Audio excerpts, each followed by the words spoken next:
I've spent 50 years on Wall Street, and I've never seen anything like this. Goldman Sachs says that AI will create $7 trillion in new wealth, making it more lucrative than the smartphone, the personal computer, and 5G combined. But with all this opportunity comes risk. Just like with the dot-com boom, people will get burned, which is why I'm coming forward today. Today, I want to use my 50-plus years of Wall Street experience to make sure that you're positioned correctly for the AI boom. More than that, I want to show you how to invest in the AI stocks that Wall Street is going all in on, including my #1 personal pick. Hi, this is Daniela Cambone, and welcome back to our summer series here on the Daniela Cambone Show on Stansberry Research. And joining me today is Ran Neuner. He is the founder of the first CNBC crypto show. He's also the founder of Crypto Banter. Ran, so good for you to join us. So nice to have you on the show. I think the honor is all mine. Nice to see you, Daniela. Yes, absolutely. Well, happy to go over a roundup here of news headlines. I thought we'd start with this fun one of Worldcoin, which is now expanding its operations to sign up more users globally and aims to allow other organizations to use its iris scanning and identity verifying technology. This is according to a senior manager that told the news to Reuters. As we know, Worldcoin is co-founded by OpenAI CEO Sam Altman. It launched this month, requiring users to give their iris scans in exchange for a digital ID and, in some countries, free cryptocurrency as part of a plan to create an identity and financial network. Ran, this sounds like an absolute nightmare. So exchange my iris for cryptocurrency? Explain. Well, okay, at the face of it, I can understand why it's such a controversial topic. I think people don't want their data stored in centralized locations, and I respect that because we've had multiple hacks multiple times where, people just don't want that kind of information leaked. But I think we need to look at, first of all, what is Worldcoin and what are the problems that it's trying to solve, if any. So Worldcoin is essentially a platform that is scanning people's irises to create what they call proof of humanness. So what they want to create is they want to create one database with proof that everyone is actually human.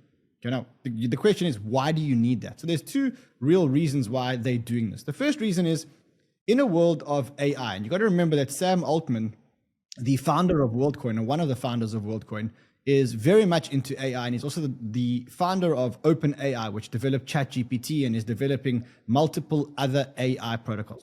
Now, one of the biggest problems with AI is that with AI getting better and better, we're in a problem that you're going to need to prove that you're human. Because I've seen AI images of myself, which speak like me, which have the same accent, they've been trained on my voice, and they look like me. And I'm starting to think to myself that my bank is really, really, really going to have a hard time deciding whether I'm on the other end of the phone or whether it's my AI avatar that's on the other end of the phone, or whether it's a fake AI, which someone has just trained using my face and my voice. Now, to the average user, this may sound super futuristic, but let me tell you that it's not. And I'll tell you how I know that it's not. Right now, we publish our shows, we broadcast crypto shows, and we publish our shows in Spanish, Russian, and Korean. And this is all done using AI. And the AI is so good that I don't even speak one word of Spanish, and I do my entire show in Spanish, and it syncs my lips to the Spanish, to this, what I'm saying in Spanish. And this is not years away. This is actually happening today. So the reality of having to prove that you're actually human is a big thing. Now, how do you prove that someone's human? Well, the first thing you need to do is get a proof of humanness or a proof of life. And the best way to do that is through an iris scan or through a retina scan. And so that's why I think that the way they're going about this is probably one of the only practical ways to go about this. The second thing that they're solving is they're saying, look, right now the financial systems, the financial services world is very segmented. If you want to loan money to someone who lives in Africa, or if someone who lives in Africa on a farmland wants to access the financial system, the first thing is they can't access the financial system. And the reason why they can't is because they don't have an identity. And if you don't have an identity, you cannot get into the financial system. Now, look, when you live in the United States, probably not such a big need. But when you live in places like India, when you live in places like Africa, where there's millions of people who are unbankable. And the reason why they're unbankable is because they don't have identification, or they don't have identification that people can trust. That's a problem. So what is Sam Altman actually trying to do here? Number one, he's trying to build a database of people's, a trusted database of humans. And he's using the I as the proof of trust, so to speak here. The second thing that he's trying to do is, once he has this database, he wants to open it up to create a worldwide financial system where lenders in the United States can loan money to borrowers in Africa. And it really internationalizes the financial system. It globalizes the financial system. So that is what he's trying to do. Now, let's go to the controversy here. A lot of people are worried that these retina scans and iris scans are sitting on a centralized database, and that they will leak one day if this is hacked at some point, and that will cause mayhem. And anyone, I mean, this gets a little bit technical, but anyone who understands the technology, they are not storing your iris scan or your retina scan. They are storing what they call a zero knowledge proof. And a zero knowledge proof just means that if I know that you're Daniela, I'm going to say, hey, I know that's Daniela, but I'm not going to tell you how I know, but it's verified that I know that's who the person is. It's called a zero knowledge proof. It means you can prove something without having any knowledge of it.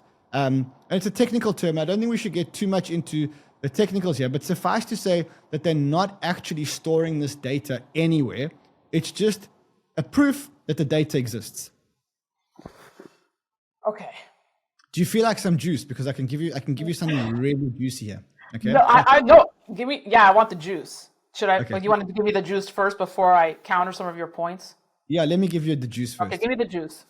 Okay, so you know that OpenAI was founded by Sam Altman, but one of their first investors was actually Elon Musk, right? You know that? Mm-hmm. Yes. Okay, no. Elon Musk wanted to run the ChatGPT company. He wanted to run OpenAI, and Sam Altman said no. And at the time, that's when Elon Musk kind of left. And if you've been following the media, Elon Musk is actually starting a competitor to ChatGPT. He's starting a competitor to OpenAI. Okay, so we now know that there's some kind of rivalry between Sam Altman and Elon Musk. And Correct. These are big people with big egos, right? So on the eve of Worldcoin's, the night before Worldcoin was announced, Elon Musk rebranded Twitter to X. And X is supposed to be this global financial institution, or this, what he said in the interviews, he said that they could capture up to half of the world's financial transactions inside this super app called X. So what am I seeing here? I'm seeing two very influential billionaires, both of them using their own separate platforms to create a global financial institution that is going to capture a large share of the global financial transactions. I'm seeing Elon Musk against Sam Altman. We know that there's a rivalry there. And within one day of each other, they both announced their plans for financial domination, so to speak. I would say your probability of you being right is very high. Okay. I want to get back to the point of the data being leaked or not. Okay. Here's the issue I have, Ran. So I had to give my eye scan in order to get my US green card, in order to get global entry nexus. Correct. But for the case of my green card, it was something I had to do in order to be able to live and work in the United States. I mean, am I happy about it? No. But if I want to live and work in the United States, that was part of the step. The problem I have with Worldcoin is, who is it preying on? So they have like 2.2 million people signed up thus far. They're offering free cryptocurrency to people lining up in malls to get the scan of their eye. So people who just want free money, who maybe don't understand the repercussions. Well, let me maybe. Why give it free? Like, why are you so desperate to get the human ID of these people? Let me give you some perspective. So number one, when you gave your retina scan or your fingerprint to the US government, when you had to verify yourself on Clear or whatever it was, they are storing your data in a centralized database. Now, you're hoping that their database never gets hacked. Of course. But the reality is that in history, they have been hacked many times. The biggest institutions have been hacked. The US government has been hacked. Facebook has been hacked. The credit card companies have been hacked. They've all been hacked. The difference between that and Worldcoin is you can almost think of it like this. Once they scan your eyeball or your retina, whatever it is that they're scanning, a few minutes afterwards, that scan is gone, and they just issue you with a receipt that says, we've scanned your eyeball and we know that you're a real person. Here's your receipt. That's it. The data doesn't live anywhere on a centralized database. That's the difference. You believe this. I mean, I believe that the tech is open for anyone to see that this is what they're doing, and anyone can just audit the tech and say, okay, well, if there is a central database of eyeballs, where the hell is it? I mean, that's pretty easy to verify, number one. So I was saying, let's talk about the second point, which was you said they were preying on people and giving them free cryptocurrency to sign up to their service, right? Now, what's the difference between that and an incentive bonus that a private company gives you to join their network? I mean, it happens all the time. They're just giving it to you in the form of their tokens, and they're giving you a large reward to build up a database. Now, look. Yeah, but it's kind of the same. Sorry, I'll let you finish. When you register with the US government, you do it because you need a service from them, right? You need something that they have that, you want to go through Clear, and they are the gatekeepers to Clear. Right. This is a private company that unfortunately doesn't have that mechanism to say, do this or else. And therefore, they have to pay marketing costs to get people to sign up. And that's pretty normal in any industry. If you think about, I don't know, a financial services industry or a casino industry, it's very normal to pay people to sign up. It's to give people incentives to sign up. And in this case, they're just using cryptocurrency as the incentive. I think it's genius, actually. Okay, the other point you made is it will make people who were not bankable. But other people would argue, well, therein lies the problem, because you're forcing people to get bankable. Why? Because you want to lead them towards a eventual cashless society. Because others would argue, I don't want to be bankable. I'm trying to become unbankable.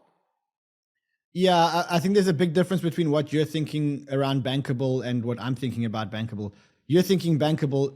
You're terming bankable as tapping out of the current banking system because you have a better option. I'm talking about people that can't enter the current banking system. And for those people, and listen, another thing is no one's forcing them. It's, hey, you want to sign up? There's an incentive to sign up, but you want to sign up. You don't want to sign up? That's also cool. I understand that no one's forcing them, Rand, but that's exactly, these are people who are desperate, maybe poor, and they see that as free money, and they don't understand the risk to their privacy. They might not understand at all what they're signing up for. I don't think there's a risk to your privacy, to be honest, other than that you're giving this company your details to get a proof of life, which you may need to use at some point, a proof of humanness, which you may need to use at some point to verify your identity. And right now, you don't have a way of doing that. If I said to you, Daniela, listen, you need to prove to me that you're a human and that I'm not talking to an AI now, because I'm very worried that I'm talking to an AI now. Prove to me that you're a human. What are you going to do? I'm the bank. You're asking, I need to, right now on this interview, I need to know that you're human. How are you going to prove it? Fingerprints. Aren't fingerprints sufficient? You can, but I mean, what's the difference between scanning fingerprints and eyes? I don't know. There's something about scanning my eye. I just feel like handing over all this information for the goal of, I mean, do you really believe that Sam Altman cares about the greater good of humanity? I guess that's my question to you, Ran, is do you really feel the intent is pure and good? Look, I don't know Sam personally to know his incentives. And to be honest, I don't know enough about him. I do know that we're moving into a new era in the world. And in a new era in the world, we're going to have a big need to prove that we're human. And I have to trust the fact that he's thought about this problem long and hard in terms of what the best way to prove that someone is human. I think if fingerprints were better, maybe fingerprints would have been used. But I suspect that fingerprints may not be able to prove that you're human. I don't know. But I'm just saying these are the smartest minds who are looking far ahead into the future into an AI world and realizing that there's going to be a need for you and I to prove that we're human. Why do we have to head towards an AI world? If it's so dangerous and so frightening, why? Why are we going there? I'll tell you a very cool story, which may actually just give you perspective. 10 years ago, I went to my grandmother, who's now in her 90s, and she lives in Israel and I live in South Africa, and I really wanted to meet my kids. And I tried to get her to use WhatsApp on a phone, and she wouldn't use WhatsApp. She was happy just using text messages, and she wouldn't use WhatsApp. And she had the same attitude as you. Why do I need to move to this new technology? Why do I need to move to a world of applications? I'm happy in the old world of just using a phone that dials numbers. Then COVID came along, and she was locked up in her apartment for the better part of a year on her own, because a lady in her 90s. And her world changed because I forced her to use WhatsApp. She could now have video calls with us every single day. She could view pictures of her great-grandkids every single day.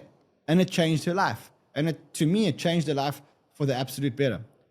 And so I think when new technologies get launched, they always make us feel uncomfortable. I felt really uncomfortable when I uploaded my first Facebook profile. I felt like I was letting people into my life. You know, that evolved into Instagram, and today Instagram and Twitter are two of the best tools that I've got for staying in touch with people and for seeing what's going on in the world and for learning. And so I think we shouldn't resist going into the world of AI, because I think it's an amazing technology which will only help us. But like every revolution, it's going to make us feel uncomfortable, specifically because humans love comfort in what they know. And we shouldn't fall into that trap, because I always call that my granny trap, because it's the trap that my gran always used to fall into. And as soon as I managed to get her out of it, her quality of life went 100 times better. Let me give you another example. I use ChatGPT every single night. You know why I use ChatGPT every single night? Because just like you, I've got young kids. And I'm out of ideas of writing bedtime stories. I just cannot think about another bedtime story. And so every night, I go to ChatGPT and I say, ChatGPT, write me a bedtime story, no longer than 5 minutes, put the following kids in it, they're this old, and make the theme playing football with Leo Messi. And rest assured, I get an amazing story with a great moral that teaches my kids amazing values. Well, Okay, Ran, you get the creative dad award, because I'm just reading, the Three Little Pigs, and I'm reading the traditional books. I'm not even creating stories, Ran. Well, tonight before bedtime, just go to ChatGPT, put your kid's name in. No, I refuse. And just say, write me a story about my kids playing football with Leo Messi or performing in a band with Rihanna or whatever tickles your fancy. And I promise you get the best stories out of it. And that's just the first application. You know what? I'm going to stick to Jack and the Beanstalk, okay? But listen, because I don't get a lot of experts on this show who are on the pros of AI, and I'm all for an open discussion and for learning and for educating. So why do you embrace it? Because obviously, we have the obvious, but it's going to cut jobs. We already see the protests in Hollywood, actors, writers up in arms. So there's already this concern of, how much will AI replace? So look, I'll be honest, it is a concern, and specifically it's a concern in the short term. Why? Because I can already see AI replacing many, many, many jobs. I want to believe that, like all revolutions, those jobs will change.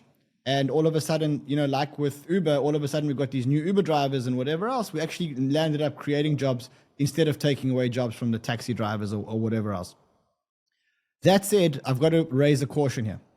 I've heard Bill Gates and Elon Musk, who I rate as two very, very, very smart people, and both of them have said that they're not yet sure if AI is going to be a net job creator or a net job cutter. Okay, so I want to believe that the AI revolution, just like every other revolution, the electricity revolution, the internet revolution, the mobile phone revolution, the social media revolution, the blockchain revolution, I want to believe that like all of those other jobs, the jobs that we lose will be recreated somewhere else and will be recreated exponentially. But when I hear the top two people in the world, or amongst the smartest people in the world talk and say that they're not yet sure if it's going to be a job creator or a job reducer, then it does get me to question my ideas. But for now, I'm sticking to my principle that I think AI is just going to put us into a new paradigm and new jobs will be created. And I don't know what those jobs look like. Let me ask you this, now that I know your views on Worldcoin. What are your views on central bank digital currencies then? Is that a move in the right direction? Do you? Terrible move. Terrible move. It's the thing that scares me the most about governments. I mean, I can walk you through. I can walk you through why that's the case. Yeah, I'm surprised because this is a move. Why wouldn't you embrace a cashless society and system? Well, I can. I very much do embrace a cashless society and system. It's called Bitcoin. I don't need a central bank digital currency. My biggest fear is that I don't trust governments. And I think that if anyone did trust governments, I think if you lived through the COVID pandemic, no matter how much you trusted governments before, I think we now realize that governments probably shouldn't be that trusted. Now, if I would have come to you just before COVID and said to you, Daniela, listen, what they're going to do is they're going to make you stay inside your house for months and months and months on end, and they're not going to let you go to the supermarket unless it's during specific times. And you would have said to me, are you absolutely crazy? That could never happen. That's like impossible. But it happened, right? So the things that may seem impossible actually can happen. Now, the problem is, here's the way I see it. The problem with the central bank digital currency is that the government controls what you can spend, what you can't spend, where you can spend it on, and everything else. Now, let me give you an example of how that would work.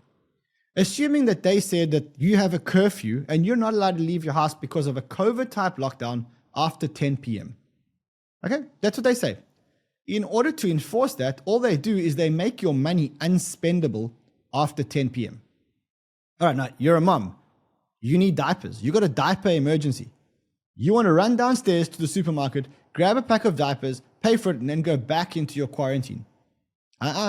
Central bank digital currency says you can't spend after 10 p.m. That's it. You're stuck. If the government doesn't want you to go to a certain area when you're about to board a train that goes into that area and you swipe your credit card with your new central bank digital currency, doesn't swipe. If the government believes that they don't want you to eat too much red meat, when you go to a red meat restaurant and you try and swipe your credit card at that red meat restaurant, not going to work. I don't want the government to have that much power over me. I already think they got too much power over us. But I think to give them more power by surrendering to a central bank digital currency where the government can control can see and control. Now, seeing I've got no issue with. I believe they pretty much can see almost anything anyway, if they want to. But being able to control where I spend and where I don't spend and how much I spend, that makes me feel a little bit uneasy. We see the pilot projects around the world, countries already developing it. Some countries already have a central bank digital currency in place. I mean, how far away is that reality for you, Ran, that we will see one in the US, in Europe? I think that we're going to get, I don't have the website in front of me, but there is a website that shows all the countries and all the capabilities and all the testing that they've done. China is very, very, very far down the process. In fact, it's already implemented in most places and they've tested it and they've used it and they're starting to incentivize behavior using it and stuff like that. So just to give you an idea of how far this goes, I think that, I don't know how to say this without offending American viewers, and I know that you have American viewers, but I think that the biggest mistake that they can make is allow the US government we can already see how difficult it is to allow the US government to make decisions for us. I think, in the last 5 years where I've been paying attention to US politics, I've seen the US government make lots of what I believe are very, very, very stupid decisions. And I don't think that these people should be making decisions with my money. The reality is, though, that I think they can implement it and they intend to implement it pretty soon. And I did hear Ron DeSantis, for example, in his campaign say that he's going to be vehemently against a crypto. I think, and I'm not shying towards one party or another because I'm not American and I don't really have preferences. But I think I've heard some pushback from the Republicans around a central bank digital currency. And I think that Americans should think twice about voting for any party that wants to implement a central bank digital currency, because it is the final nail in the coffin of giving the government the ultimate power. Imagine you cannot spend cash. It just becomes so scary. It petrifies me. But that said, I think, unfortunately, it's probably almost inevitable in places like the United States and China. Wow, final nail in the coffin.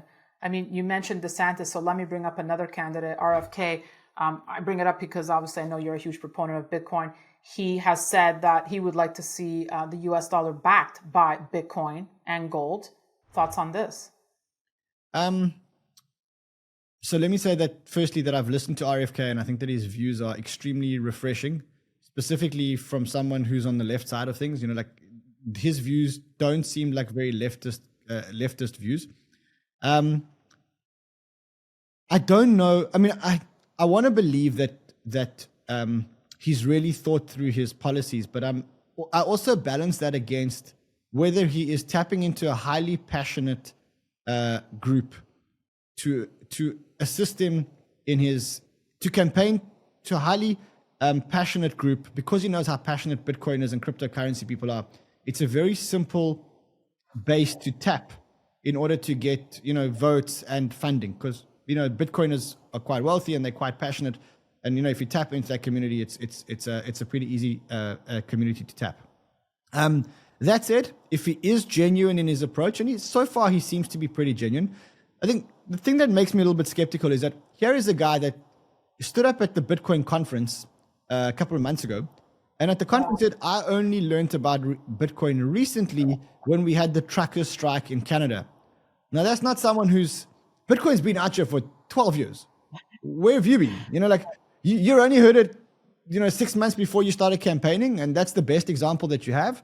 That said, if he does implement his policies, and he's claimed that he's bought Bitcoin for $1 for every one of he's got lots of kids, I think like 6 or 7 kids, I'm not sure what the number is, but he claimed that he bought them each $1, and he claims that he bought himself Bitcoin, and that he wants to potentially back the dollar with real assets, including Bitcoin. I think it's a great idea, but I think it's one of those things that'll actually, it's one of those campaigning things that I don't actually think he's thought through well enough, and I don't actually believe will come a reality.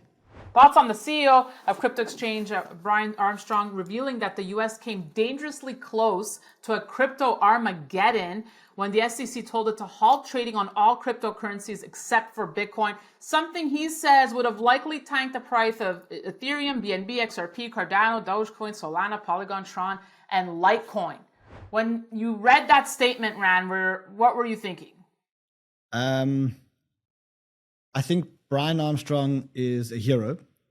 I think that he's going to get a great reward for his efforts. And I'll tell you why I say that. Right now, Brian Armstrong has always run his business. Coinbase has always been the squeakiest clean crypto business in the world.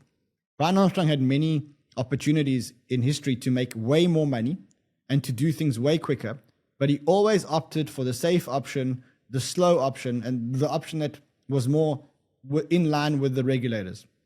Unfortunately, though, the regulators, and specifically the SEC under Gary Gensler, refuses to give us clarity in terms of what is a security and what isn't a security, and also refuses to provide real ways for companies like Brian Armstrong's Coinbase to comply with their demands.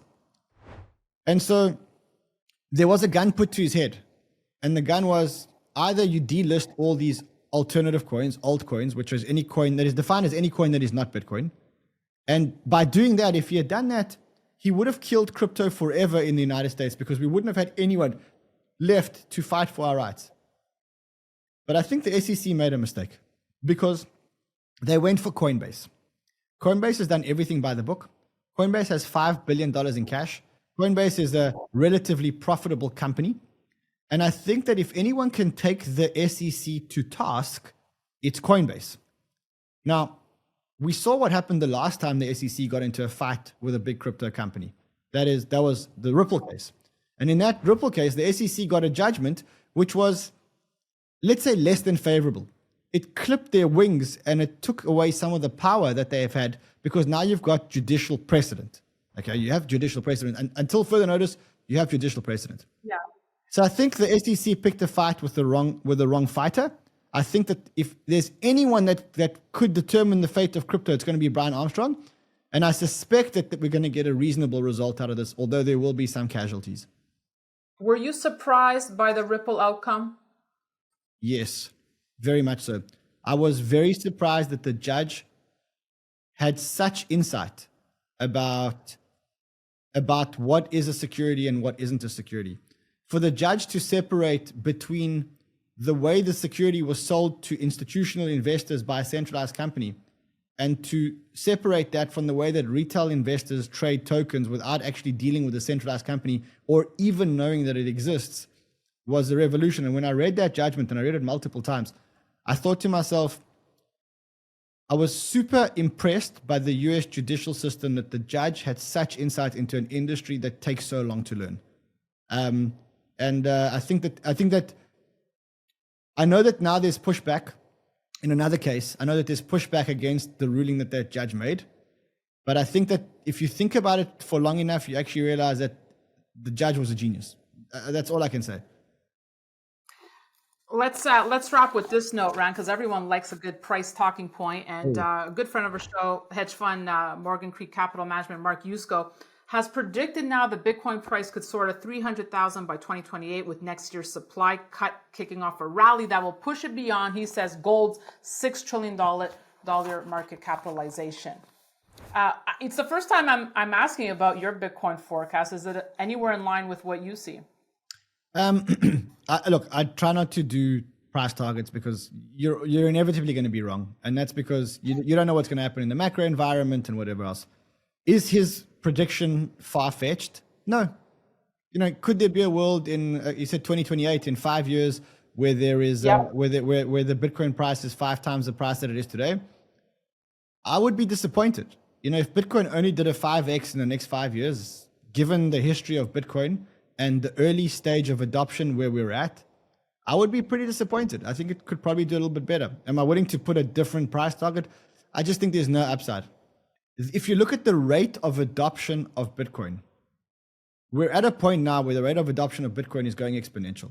You've got BlackRock talking about an ETF. You've got countries adopting it. You've got consumers adopting it and feeling very comfortable to adopt it. You've got, it's becoming a mainstream asset. And if I look at the growth of Bitcoin over the last 5 years and, correlate that to what I think could happen to Bitcoin in the next 5 years, I've got no doubt that the growth of adoption of Bitcoin is going to grow much quicker in the next 5 years than it grew in the last 5 years. With that in mind, I can only make an assumption that, it's got to be, the growth of the price has got to be commensurate to the growth of the adoption.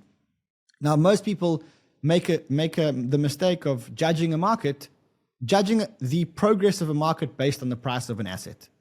And in this case, I think that you need to look at the on-chain data. And if you look at the on-chain data and you look at the growth of users, people using Bitcoin, I think that if he's only forecasting a 5x or 10x in 5 years, or 5x from the previous all-time high, but a 10x in 5 years, I don't think he's ambitious enough. And I think it could be proven. I think you also got to bear in mind that the dollar keeps depreciating. And so you're not only getting the growth of Bitcoin, but you're also getting the deep depreciation of the dollar. And maybe it's worth talking for 2 seconds about what happened recently in the United States, that they were downgraded from AAA to AA.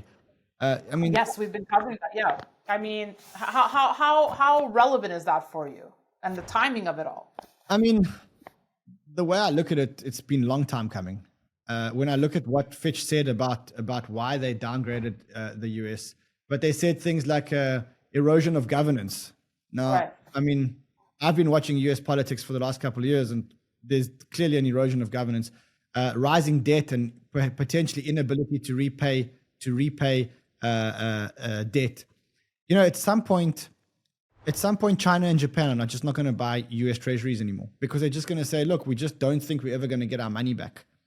Yeah. And I think that now when Fitch published the downgrade from AAA to AA, the one thing that was quite interesting is that the dollar actually strengthened. So instead of the dollar actually weakening, you'd expect in any other country in the world, if they were downgraded, their currency went for a ball of shit. Like I know, I live in South Africa. When we were downgraded, our currency spiraled. Okay, like it was a huge hit to our currency. I remember when the downgrade happened for the United States, the Dixie went from 101.9 to, I don't know what it was, but like 102 point something. Why? Tell you why. Because even though the US is a dirty shirt, it's the cleanest shirt in the closet, unfortunately. And what investors are looking for right now is not fundamentals, but it's liquidity. And what they know is that even though the US dollar is bad, it is the most liquid. And if I say to you, Daniela, what would you rather buy? Would you rather buy the best stock in the world that is completely liquid and you won't be able to sell your stock? Or would you rather buy an average stock or a bad stock, but you can get in and out whenever you want? Absolutely. You're going to buy liquidity. And so what the market is looking at short term is they're saying, look, the dollar is bad, but it's also the most liquid. But in the long term, I always say that in life, you get some things in life which are short term inelastic, but long term very elastic. And absolutely. We're at a point now where dollar is short term inelastic, but long term, rest assured, it's going to lead to the creation of something else. And it may be Bitcoin. I think the only thing what was bizarre to me about the announcement, Ran, is the timing of it. Because if you look at the model they use, the model was going down, down, down pre-2020. So it's like, why wasn't it not downgraded then? Right? But now. So I know other people have also brought up the issue of the timing of it just being outright bizarre. Yeah, I guess it would have been worse timing if it came closer to the election, right? Like I think, if it came a couple of months before the election, that would have been a little bit of a worse timing. I don't want to question why things happened when they happened. Ultimately, they happened. We now live in the world where the US is a AA. It's no longer in the company of others like Denmark was on it, a couple of others. It's now on a different list. We just have to accept that's the new reality at the moment. Yeah, well, it's Australia, Canada, Denmark. Moody's still has a AAA rating. These are all private companies, right? Because it also raises the question of what are their incentives to downgrade? So, look, usually one follows the other. I'm not saying usually one follows the other. A downgrade by one agency is not really a big problem. A downgrade by two agencies is a massive problem, because when you look at some funds' investment mandates or some countries' investment mandates, they may say something like, for as long as two of the three agencies are AAA, it's still considered AAA. But if two of the three agencies are AA and one is AAA, then it's a AA. And so as long as it's one, it's no problem. But I suspect that a lot more dominoes will fall. And look, let's be honest. Let's be critical here.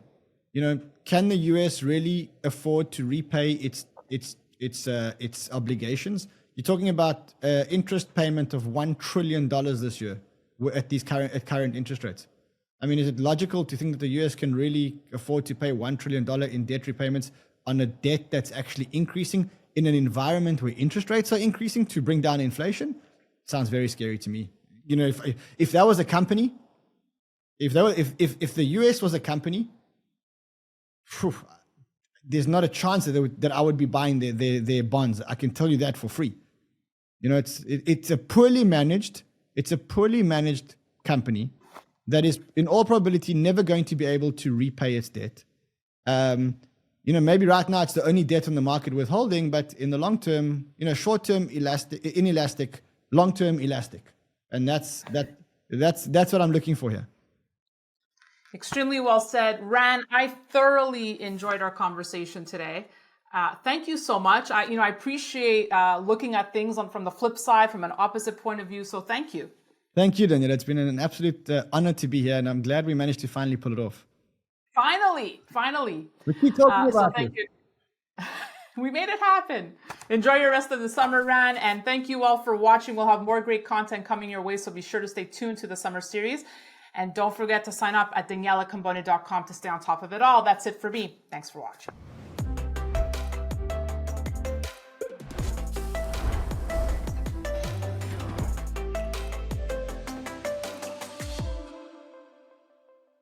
Opinions expressed on this program are solely those of the contributor and do not necessarily reflect the opinions of Stansberry Research, its parent company, or affiliates.